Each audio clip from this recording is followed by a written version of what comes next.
Can you tell me, when you got wind of this film that you were going to do, did you have any idea what you were getting yourself into? Not a clue. Not a clue. I mean, we knew it was going to be tough, but I don't think even Kevin, which, really has been, into some crazy places. Did you see Touching the Void?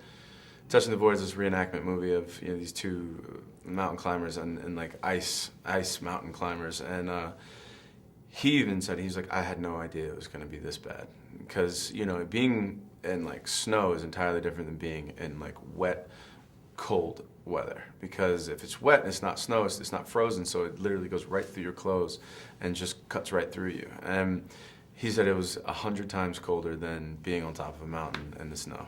I don't really have any idea how to explain it to you. Waking up every single day and knowing that you were going to be soaking wet and freezing cold for 13 hours. And in costume. Yeah, in costume. By the end of it, we were wearing wetsuits under our whole costume, but like not getting in water just because you were just going to be wet either way, so it didn't matter. Well, I know that a lot of like race car drivers, wear wetsuits underneath their stuff, or, Right. the boating racing and stuff like that.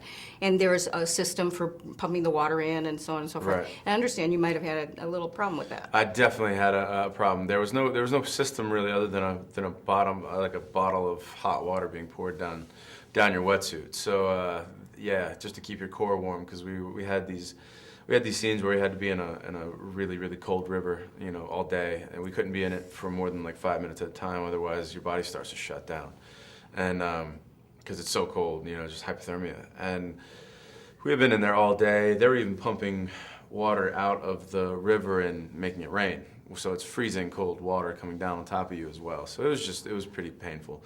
It was for everyone, even the camera crew and everybody. I mean, it was all hard. They're right there with you as well. It's not just you doing it. And wrapped up the day, start walking up, and here comes the guy with the water bottle. And it's like a 15-minute walk up to where the cars are. So he's having to do this all day, run up and down with the bottle, 15 minutes walks all day long. And he goes, hey, let's warm up. And he pours it down my wetsuit, and what had happened was he didn't get all the way to the river to dilute the boiling water that was in the bottle.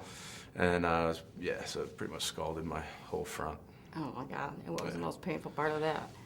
It went lower than my chest. So yeah, it definitely was really bad. It was the most painful thing I've ever been through in my life, for sure. Oh my gosh! And how did Oh, he react? he was in shambles. Like, he couldn't believe he did it, But I mean, it wasn't his fault. If he was incompetent, trust me, bad things would have happened to him. But he wasn't. He was a really, really good and hardworking guy.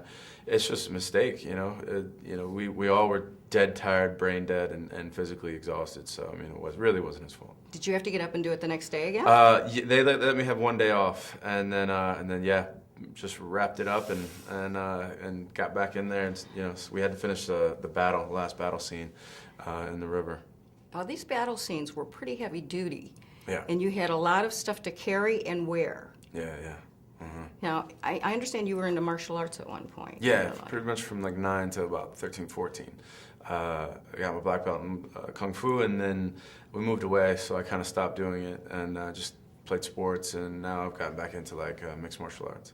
And how did that help, like the choreography? Tremendously. I mean, I danced a little bit as well, so just knowing how to move and balance, and and in general just move, it's a great help. And I've ridden horses pretty much off and on my whole entire life as well. So I had a few things in my back pocket that I played with swords before, not just in my backyard, but for actual training. But you've done the martial arts and the dance. What do you think helped you most in like the choreography of these battle scenes where you're wielding stuff around and running around with heavy duty stuff on? Probably the dance, because you got to know how to move with someone. I mean, you can take a sword and you can do a bunch of things, with it, but if you're not actually making it look like you're attacking or working with somebody, it doesn't do any good. But knowing how to work with somebody and work camera angles so it all looks real, that's probably the biggest biggest plus. And Jamie Bell's a dancer too. Yeah, he actually picked it up, I think, better than I did. Like, it's the certain stuff. I mean, he's such a great athlete, and on top of that, obviously one of the best actors that you can find out there for a younger actor. Well, you've got a lot of stuff in the works now, too. Can you tell me about Trying. the movies that are coming up and the production company? Yeah, you know, we just wrapped up our first production company, our first film that we're producing.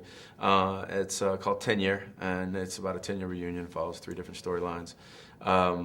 And then I have a movie, The Vow, coming out next year with Rachel McAdams. It's a love story type of a tearjerker thing. And then later on in April this year, I will be going to New Orleans to do 21 Jump Street. Wow. Yeah. And when you're with these leading ladies, and you've had a lot of them, what does your wife Jenna Dewan say about that? Well, she's like, congratulations, we're she's happy I'm working, she does it too. She's got to go make out with guys and stuff as well, so, it cuts both ways. What is your reaction? It's, it's work, it's never easy, but it's just what we got to do. Love it. Thank you very much. Thank you very much.